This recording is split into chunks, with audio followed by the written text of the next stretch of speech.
I am doctor साधना भंडारी और आपका मेरे इस वीडियो में स्वागत है।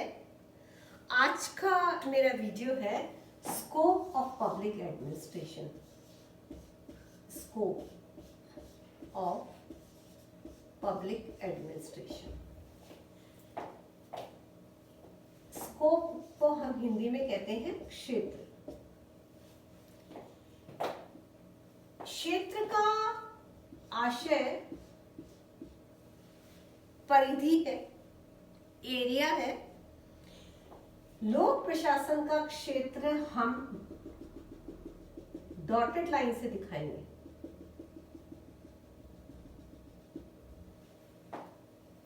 क्यों? हमने एक पूरी लाइन नहीं बनाई है, इस तरीके से नहीं बनाई है। लोक प्रशासन का क्षेत्र फ्लेक्सिबल है, घटता और बढ़ता रहता है। देखिएगा, सामाजिक विज्ञानों के विषय को हम एक फिक्स लाइन से नहीं बता सकते, बिकॉज ये एक पर्यावरण में कार्य करते हैं और एनवायरमेंटल इन्फ्लुएंसेस जो इनपुट के रूप में इन्हें मिलते हैं और ये इनपुट यहाँ थ्रूपुट का कार्य करते हैं।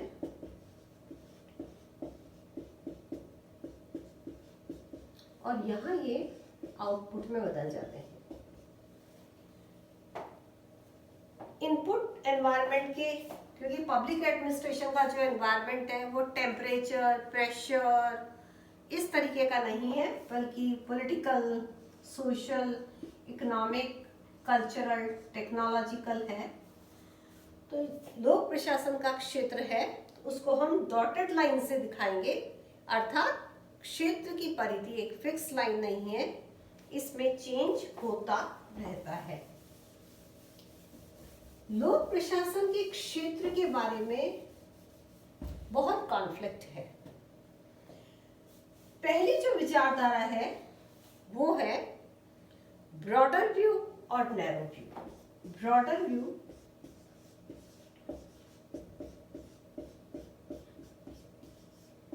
व्यू और नैरो व्यू।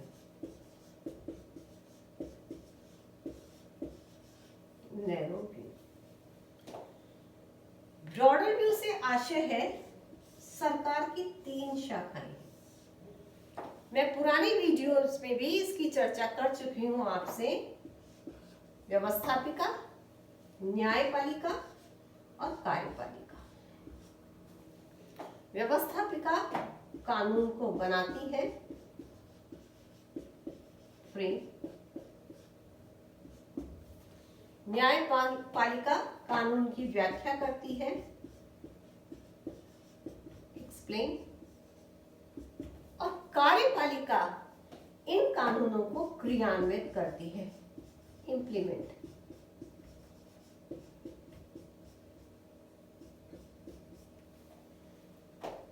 कुछ विचारकों का मानना है कि ब्रॉडर व्यू, लोक प्रशासन के स्कोप का जो ब्रॉडर व्यू है वो इन तीनों शाखाओं से संबंधित है, इसीलिए ब्रॉडर व्यू है। व्यापक दृष्टिकोण है क्योंकि इसमें सरकार की कितनी शाखाएं सम्मिलित है? 3 शाखाएं सम्मिलित है। 3 ब्रांचेस ऑफ द गवर्नमेंट। देखिएगा, जबकि नैरो व्यू है, जब हमने लोक प्रशासन की परिभाषाएं पढ़ी थी तो वो बात बार बार आ रही थी कि लोक प्रशासन का संबंध सरकार की कार्यपालिका शाखा से है। तो जो नैरो व्यू में विश्वास करते हैं उनका मानना है कि लोक प्रशासन के क्षेत्र में सिर्फ सरकार की कार्यपालिका शाखा आती है। तो इस प्रकार से लोक प्रशासन के क्षेत्र का ये पहला दृष्टिकोण है जिसमें हमने ब्रॉडर व्यू और नैरो व्यू की चर्चा करी है। Broader view means E plus J plus E, that is the formula.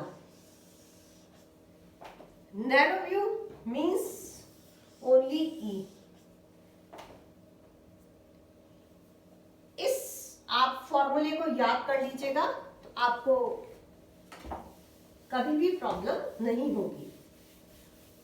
और कॉम्पिटिटिव एग्जाम की दृष्टिकोण से ये बहुत महत्वपूर्ण प्रश्न है। दूसरा जो अत्यंत महत्वपूर्ण फॉर्मूला है जो लोक प्रशासन के क्षेत्र को निर्धारित करता है वो है post Corp. Post Corp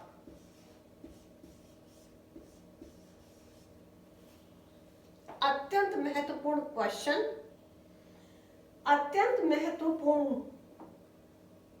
word और एक एक लेटर का अपना एक मीनिंग और पूरी ब्यूटीफुल एक्सप्लेनेशन। ये जो फॉर्मूला है इसका वो लूथर गुलिक ने दिया। लूथर गुलिक।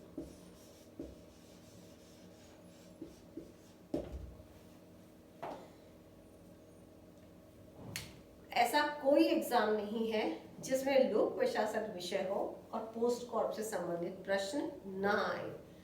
प्रश्न घुमा फिरा कर आता ही आता है।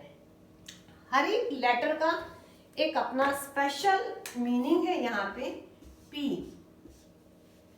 पी है एक P O S D C O R B.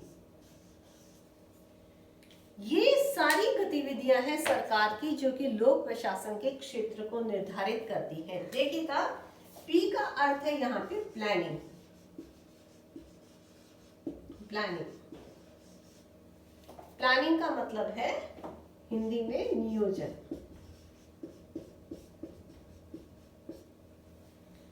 यानी मोटे तौर पर working out in broad outlines the things that need to be done.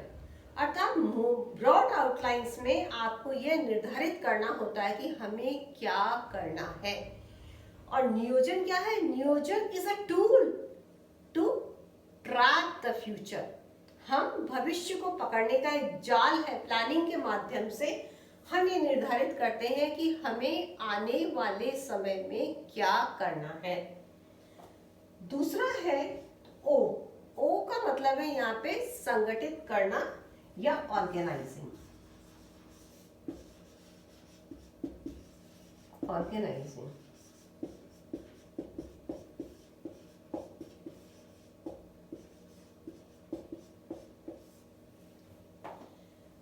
लोक प्रशासन का मतलब ही यह है कि किसी भी संगठन में होने वाले कार्यों को एक व्यवस्थित रूप से अचीव करना।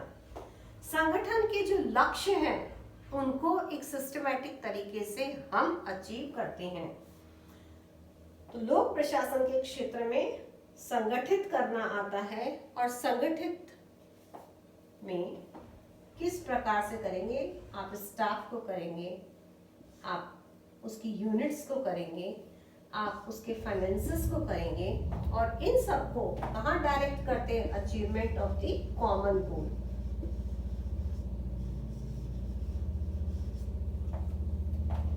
S stands for the staffing, यानी स्टाफ। संगठन एक स्ट्रक्चरल अरेंजमेंट है और इस स्ट्रक्चरल अरेंजमेंट में आपको क्या चाहिए होता है गोल्स अचीव करने के लिए? स्टाफ। तो उस स्टाफ की किस प्रकार से भर्ती होगी, उसकी किस प्रकार से ट्रेनिंग होगी, उसका प्रमोशन होगा और उसकी अन्य कार्मिक दशाएं, पर्सनल कंडीशंस किस प्रकार की होंगी, ये आता है हमारा स्टाफिंग में। डी फॉर है डायरेक्टिंग।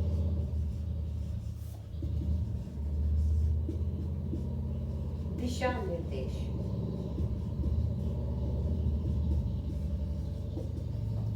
किसी भी कार्य को करने के लिए समय समय पर दिशा निर्देश दिए जाते हैं ताकि उस कार्य को उसी प्रकार से किया जा सके जिस प्रकार से कि कार्य करने को कहा गया है। इससे कार्य एफिशिएंसी के साथ, प्रोडक्टिविटी के साथ और इफेक्टिवनेस के साथ होता है और साथ ही ऑर्गेनाइजेशन में डिसिप्लिन बना देता है। नेक्स्ट है कोऑर्डिनेशन।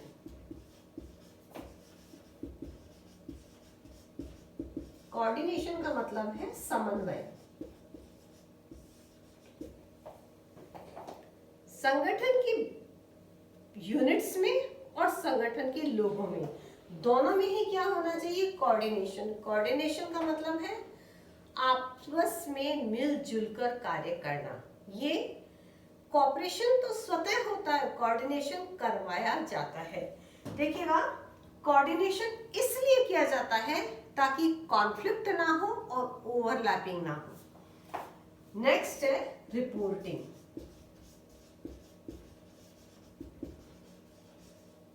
यानी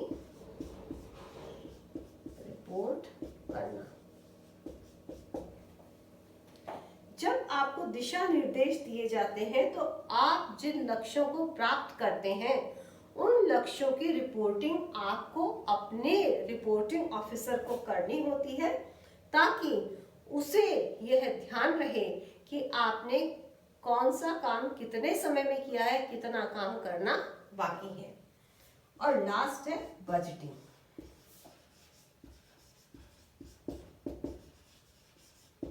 बजट, हम जानते हैं कोई भी ऑर्गेनाइजेशन बिना बजट के कार्य नहीं करती है। यानी उस ऑर्गेनाइजेशन के फाइनेंसेस में इनकम और एक्सपेंडिचर किस प्रकार से होगा। और बजटिंग अपने आप में किसी भी ऑर्गेनाइजेशन को कंट्रोल करने का एक इफेक्टिव टूल है। यदि हम इन सभी पॉइंट्स को देखते हैं पोस्ट कॉर पे, तो प्लानिंग, डायरेक्टिंग, रिपोर्टिंग और बजटिंग, ये वो टूल्स हैं जो कि ऑर्गेनाइजेशन पर एक कंट्रोल स्थापित करते हैं, ताकि ऑर्गेनाइजेशन बहुत ही कोऑर्डिनेटेड तरीके से सिस्टमैटिक ऑर्डर में काम करते हुए अपने गोल्स को अचीव करें। तो पोस्ट कॉर में उन टेक्निक्स का वर्णन किया गया है जो लोक प्रशासन के क्षेत्र में अपनाई जाती हैं, और यही लोक प्रशासन का क्षेत्र है लूथर गुलिक के अनुसार। लेकिन इस फॉर्मूले को लेविस मैरियम ने बहुत ज्यादा क्रिटिसाइज किया, और उनका मानना था कि यहाँ पे जो चीज मिसिंग है वो है सब्जेक्ट मैटर, विषय वस्तु, सब्जेक्ट मैटर, अर्थात किस एरिया में इनका प्रयोग होगा। यदि इन टेक्निक्स के साथ में सब्जेक्ट मैटर को जोड़ दिया जाता है तो अपने आप में वो बहुत अच्छे तरीके से लोक प्रशासन के क्षेत्र को परिभाषित और निर्धारित करता है। तो आज हमने दो चीजें देखी, लोक प्रशासन के क्षेत्र का ब्रॉडर और नैरो व्यू, और दूसरा लोक प्रशासन के क्षेत्र का पोस्ट कॉर व्यू। आप इन दोनों दृष्टिकोणों को ध्यान से इस वीडियो में देखिएगा, समझिएगा, और कॉम्पिटिटिव एग्जाम्स के लिए अपनी तैयारी जारी रखिएगा, क्योंकि ये वीडियोस फर्स्ट ईयर और एमए के विद्यार्थियों के लिए नहीं है, ये सभी के लिए है जो कि अपने ग्रेजुएशन लेवल पर, मास्टर्स लेवल पर और अपने करियर में आगे कॉम्पिटिटिव एग्जाम्स के लिए फाइट कर रहे हैं। नेक्स्ट वीडियो का आप इंतजार करिएगा। तब तक stay happy, stay safe, stay healthy. Thank you so much.